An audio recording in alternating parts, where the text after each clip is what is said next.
March மாதம் 15ஆம் திகதி இரவு 8 மணி. இந்த நேரங்களுக்குள்ள வந்த மிக முக்கியமான செய்திகளுடைய சுருக்கமாக இந்த வீடியோ இருக்க போகுது. ஜனாதிபதி அன்ரோகுமார் திசாநாயக்க அவர்கள் இன்று மாலை அமைச்சின் செயலாளர்களை சந்தித்திருக்கிறார் ஜனாதிபதி செயலகத்தில். இதுல மிக முக்கியமான விடயங்கள் கலந்தாலோசிக்கப்பட்டிருக்கிறது.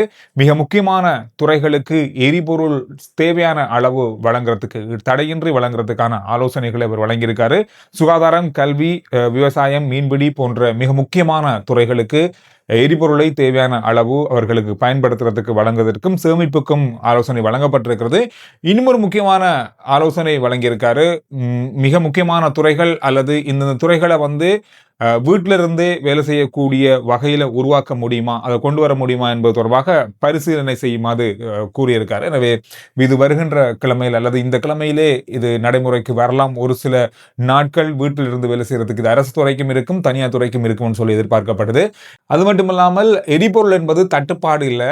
இப்போது இருக்கின்ற எரிபொருளை கட்டுப்படுத்தி பாவிப்பதற்கு தான் இந்த QR முறைமை கொண்டு வந்திருக்கோம்னு சொல்றாங்க. ஆனால் ஒரு தரப்பு சொல்லப்படுறது ஏப்ரல் வரைக்கும் தான் நம்மகிட்ட எரிபொருள் இருக்கு, அந்த எரிபொருளை நாம சிக்கனமாக பயன்படுத்துவதற்காக இந்த QR முறைமையை கொண்டு வந்திருக்காங்கன்னு சொல்றாங்க.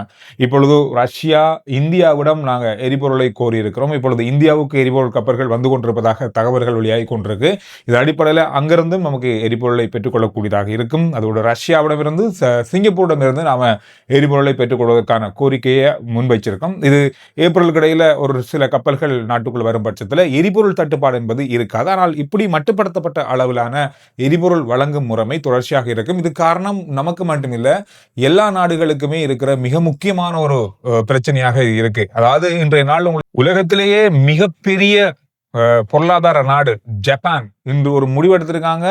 தங்களுடைய கையிருப்புல இருக்கிற எரிபொருட்களை நாளையிலிருந்து பாவிப்பதற்காக, எப்ப சொன்னா கிட்டத்தட்ட 50 வருஷங்களுக்கு பிறகு ஜப்பான் தன்னுடைய கையிருப்புல இருக்கிற எரிபொருளை பாவிக்க போறாங்க. அதாவது 50 வருஷத்துக்கு முதல்ல ஜப்பான்ல ஏற்பட்ட எரிபொருள் தட்டுப்பாட்டுக்கு பிறகு இதை சேமிக்கணும் அப்படின்ற அடிப்படையில் ஒரு பெரிய சேமிப்பு மையமே உருவாக்கினாங்க ஜப்பான்.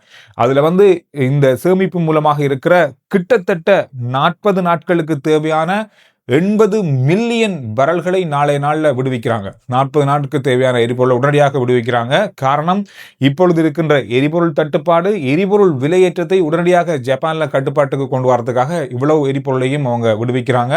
இது வரலாற்றிலே இல்லாத அளவான மிகப்பெரிய அளவான தொகையை சேமிப்பிலிருந்து ஜப்பான் வெளிவிடுகிறது, முதல் தடவையாக சொல்லப்படுது. எனவே இந்த மாதிரி மிகப்பெரிய அளவாக எரிபொருள் பிரச்சனை உலக நாடுகளில் தொடர்ச்சியாக இருந்து வருது. இன்றைய நாளில் அறிமுகப்படுத்தப்பட்ட QR முறைமையில் இருக்கின்ற குளறுபடிகள் எந்த மாதிரியான விஷயங்கள்ல இருக்கு, மக்கள் அதற்கு என்ன சொல்றாங்கன்ற ஒரு பெரிய கருத்து கணிப்பு எடுக்கப்பட்டிருக்கிறது. குறிப்பா சமூக வலைதளங்கள்ல இருந்து பெறப்பட்ட தரவுகள், மக்கள் வழங்கிய கருத்துக்களின் அடிப்படையில் இந்த தரவுகள் சேமிக்கப்பட்டு இப்பொழுது வெளியாக இருக்கு. என்னென்ன விஷயங்கள்ல மக்கள் நொந்து போயிருக்காங்க, என்னென்ன விஷயங்களை நல்ல விஷயம் சொல்லியிருக்காங்கன்றதுதான் இதுல இருக்க முக்கியமான விஷயம். 4000க்கும் அதிகமான கருத்துக்களின் ஆய்வின்படி பொதுமக்களுடைய கருத்துக்கள் சொல்லப்பட்டிருக்கிறது.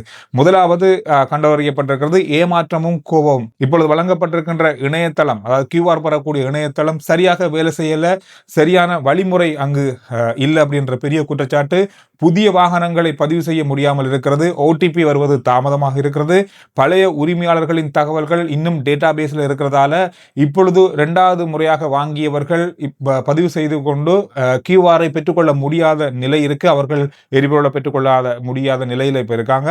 அது மட்டுமில்லாமல் காலை 6 மணிக்கு இது பதிவு செய்யப்படும் என்று சொல்லப்பட்டாலும் பெரிய அளவாக இந்த வெப்சைட் வேலை செய்யலை. இது ஒரு பெரிய ஒரு குற்றச்சாட்டாக இருக்கு. தொடர்ந்தும் அடிக்கடி ஆஃப்லைன்ல இந்த இணையதளம் சென்று கொண்டிருக்கிறது. அரசியல் விமர்சனங்கள் என்ன சொல்லப்படுதுன்னு சொன்னா, QR முறைமையை விமர்சித்தவர்களே இப்பொழுது QR முறைமைக்கு வந்திருக்கிறார்கள் என்ற அடிப்படையில் அரசியல் விமர்சனங்கள் வந்திருக்கு. இன்னும் பலர் இதற்கு ஆதரவு தெரிவிச்சிருக்காங்க. உலகளவில் எரிபொருள் பிரச்சனை வந்திருக்கிறதால தான் நாம இந்த பிரச்சனை சிக்கியிருக்கோம். இது அரசாங்கத்துக்கும் இல்லது எங்களுடைய நாட்டில் காசு இல்லை என்ற அளவுக்கு இல்லை, எங்கள் நாடு பொருளாதாரத்தில் சரியா தான் ஓரளவுக்கும் போய் கொண்டிருக்கு. அதனால எரிபொருள் வாங்குறதுக்கு காசு இல்லாமல் எங்களுக்கு எரிபொருள் தட்டுப்பாடு வரல. உலக சந்தையில் ஏற்பட்டிருக்கின்ற பின்னடைவே எங்கள் நாட்டிலும் பாதிப்பை ஏற்படுத்தியிருக்கின்ற ஆதரவு நிறைய பேரிட வந்திருக்கு. QR முறைமை வந்திருப்பது நல்லது, அதை சரியாக செயற்படுத்தினால் சிறந்ததாக இருக்கும் என்ற ஆதரவுகள் வரப்பட்டிருக்கிறது. எரிபொருள் அளவு போதாமை என்ற குற்றச்சாட்டு நிறைய பேருக்கு, குறிப்பா மோட்டார் சைக்கிள்கள், முச்சக்கர வண்டிகள், பேருந்துகள், டெலிவரி வேன், லொரி, பாடசாலை வாகனங்கள், இந்த மாதிரியான வாகனங்களுக்கு ஒதுக்கப்பட்டிருக்கின்ற எரிபொருள் அளவு குறைவாக இருக்கிறதுன்னு சொல்றாங்க. குறிப்பா பேருந்துகளுக்கான எரிபொருட்கள் 60 லிட்டர், ஒரு நாளைக்கு 45 லிட்டர் தேவைப்படுதுன்னு சொல்றாங்க. பல பேருந்துகள். அதனால ஒரு கிழமைக்கு ஓட வேண்டியதை ஒரு நாளைக்கு ஓட வேண்டியதை ஒரு கிழமைக்கு கொடுத்திருக்காங்கன்ற பெரிய குற்றச்சாட்டுகள் முன்வைக்கப்பட்டிருக்கிறது. தகவல் குறைவு என்ற குற்றச்சாட்டு வைக்கப்பட்டிருக்கிறது. பழைய கியூஆரை பயன்படுத்த முடியுமா என்ற விஷயம் ஆரம்பத்தில் சொல்லப்படலை. அதுக்கு பிறகு மீண்டும் பதிவு செய்ய வேண்டுமா என்ற விஷயம் சொல்லப்படலை. நம்பர் பிளேட் இல்லாத வாகனங்களுக்கு என்ன செய்வது என்ற முறையை அறிமுகப்படுத்தப்படலை. இந்த மாதிரியான பல கேள்விகளுக்கான சரியான தெளிவான பதில் என்ற கருத்துக்கள் வெளியாகி இருக்கிறது. அதோட அரசாங்கம் இதுவரையில பதிலளிக்காமல் இருப்பது, அதாவது ஆய்வு செய்யப்பட்ட ஃபேஸ்புக் பதிவுகளில் அதிகாரப்பூர்வமான இந்த கருத்துக்கள் எடுக்கப்பட்டு தான் இந்த ஒரு அளவாக என்ன மக்கள் மத்தியில் இருக்கின்ற தகவலை வெளியிட்டிருக்காங்க. 1919 என்ற அவசர இலக்கம் சரியாக வேலை செய்யல் என்ற மிகப்பெரிய அளவான குற்றச்சாட்டு இருக்கு. ஒட்டுமொத்தத்தில் கியூஆர் முறைமையை மக்கள் ஏற்கிறார்கள், ஆனால் சிஸ்டம் மிகப்பெரிய அளவான பிழையாக இருக்கிறது, தகவல் சரியாக இல்லை, அரசனுடைய பதில் சரியாக இல்லை, சரியான வழிநடத்தல் இல்லை என்ற குற்றச்சாட்டுகள் இந்த ஆய்வில் சொல்லப்பட்டிருக்கு. இன்றைய நாளிலே வழங்கப்பட்ட மக்களுடைய நேரடியான 4000க்கும் அதிகமான சமூக வலைத்தள கருத்துக்கள் இருந்து எடுக்கப்பட்டவைதான் இவை. உங்களுடைய கருத்து என்ன, நீங்க என்ன சொல்றீங்கன்றதையும் கருத்துக்கள்ல சொல்லுங்க. இந்த கியூஆர் முறைமை கொண்டு வரப்பட்டதுல நீங்க என்ன நல்ல விஷயத்தை பார்த்தீங்க, என்ன உங்களுக்கு இடையூறாக இருக்கின்றத சொல்லுங்க. அமெரிக்க ஜனாதிபதி டொனால்ட் ட்ரம்ப் என்ன சொல்லியிருக்காருன்னு சொன்னா, இஸ்ரேல் இப்பொழுது ஈரான் மீது கடுமையான ஏவுகணை தாக்குதலை நடத்தி கொண்டிருக்காங்க. ஆனாலும் இப்பொழுது அமெரிக்கா ஈரானோடு எந்த விதமான போர் நிறுத்த உடன்படிக்கையிலேயோ அல்லது பேச்சுவார்த்தைக்கு வராது அப்படின்னு சொல்லியிருக்காங்க. அதுக்கு காரணம்னு சொன்னா, ஈரான் இப்பொழுது வைக்கின்ற நிபந்தனைகள் மிக அதிகமாக இருக்கு, இது அளவுக்கு அதிகமானது அப்படின்ற ஒரு குற்றச்சாட்டை அவர் முன்வைக்கிறதால இந்த போரை முடிவுக்கு கொண்டு வரதுக்கான எந்த விதமான பேச்சுவார்த்தையிலையும் அமெரிக்கா வராது அப்படின்ற மாதிரி அவருடைய கருத்துக்கள் இருக்கு. இதோட நேற்று அமெரிக்கா பக்கமாக சொல்லப்பட்ட விஷயம்னு சொன்னா, ஈரானுடைய மிக முக்கியமான எண்ணெய் சுத்திகரிப்பு தீவான காத் தீவு மீது தாக்குதல் நடத்தினாங்க. கிட்டத்தட்ட 90 இடங்களுக்கு மேல ராணுவ நிலைகள் மீது தாக்குதல் நடத்தப்பட்டதாக சொல்லப்பட்டது. அதோட அமெரிக்கா சொன்னது, இந்த நேரத்தில் இருந்து காத் தீவிலிருந்து ஈரான் எந்த விதமான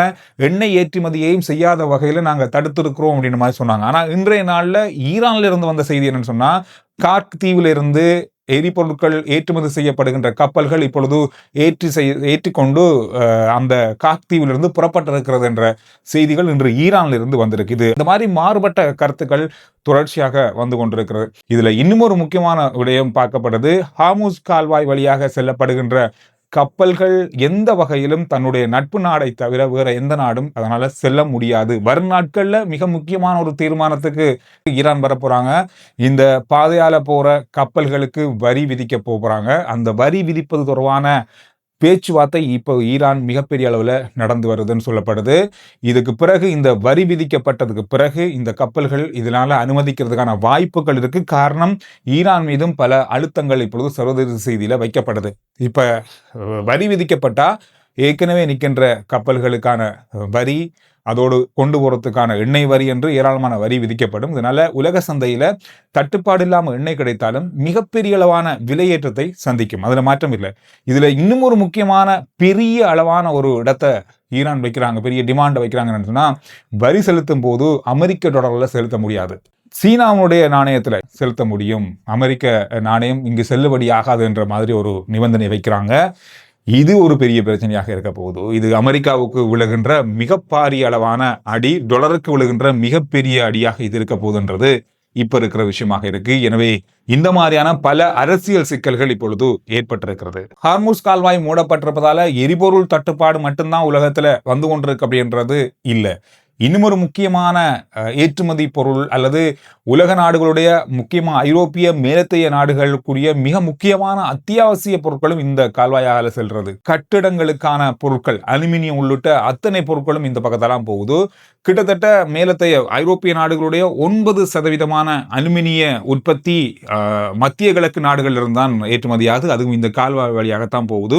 இப்பொழுது ஐரோப்பிய நாடுகள்ல கட்டட விலைகள் அல்லது கட்டடங்கள் கட்டுறதுக்கான அந்த பொருட்களுடைய விலைகள் பாரிய அளவு அதிகரிச்சிருக்கிறது. காரணம், இப்பொழுது அலுமினியம் மத்திய கிழக்கு நாட்டிலிருந்து போறது தடைப்பட்டிருப்பதன் காரணமாக இந்த விஷயம் நடந்திருக்கிறது. ஏற்கனவே மத்திய கிழக்கு நாடுகளுடைய நிறைய நிறுவனங்கள், உற்பத்தி சாலைகள் அலுமினியம் உற்பத்தியை நிறுத்தியும் இருக்காங்க.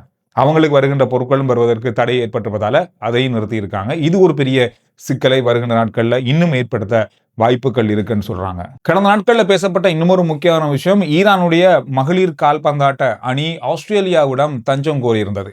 இது தொடர்பான செய்திகள் நாங்க பார்த்தோம். ஆனால் இப்பொழுது அந்த அணியினுடைய தலைவி அந்த தஞ்சம் கோரியிருந்த ஆஸ்திரேலியாவிடம் புகலிடம் கோரியிருந்த அந்த கோரிக்கையை மீளப்பெற்றிருக்காங்க. மீளப்பெற்று மலேசியா வழியாக அவங்க இப்பொழுது ஈரான் செல்வதற்கு புறப்பட்டிருப்பதாக சொல்லப்பட்டிருக்கு. ஏற்கனவே 4 வீராங்கனைகள் இந்த புகலிட கோரிக்கையை ஆஸ்திரேலியாவிடமிருந்து மீளப்பெற்றிருந்தாங்க என்பது குறிப்பிடத்தக்கது. இப்பொழுது மனித உரிமைகள் அமைப்புகள் என்ன சொல்றாங்கன்னு சொன்னா, இந்த வீரர்கள் மீது ஈரான் அரசாங்கம் அழுத்தங்களை பிரயோகிக்கிறாங்க, குடும்பங்கள் மீது அழுத்தங்கள், சொத்து பறிமுதல் அல்லது தண்டனை வழங்கப்படும் என்ற அளவில் அழுத்தங்கள் பிரயோகிக்கப்படுவதால இந்த கோரிக்கையை இந்த வீரர்கள் மீள பெற்றிருக்கலாம் என்ற மாதிரி சொல்றாங்க. இந்த மாதிரி சர்வதேச ரீதியில் இன்று பார்க்கப்பட்ட மிக முக்கியமான செய்திகள் இதுவும் ஒன்றாக இருக்கு.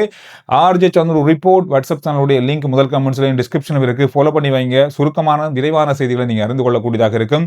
எந்தெந்த நாடுகளில் இருந்து இந்த வீடியோ நீங்க பார்த்து கொண்டிருக்கீங்க, மத்திய கிழக்கு நாடுகளுடைய நிலைமை இப்பொழுது எப்படி இருக்கு, அங்க இருக்கிறவங்க எப்படி இருக்கீங்க, வேலைகள்லாம் இந்த மாதிரி நடக்குது அப்படின்ற கருத்துக்களையும் பதிவிடுங்க. அடுத்த வீடியோவில் நான் உங்களை சந்திக்கிறேன்.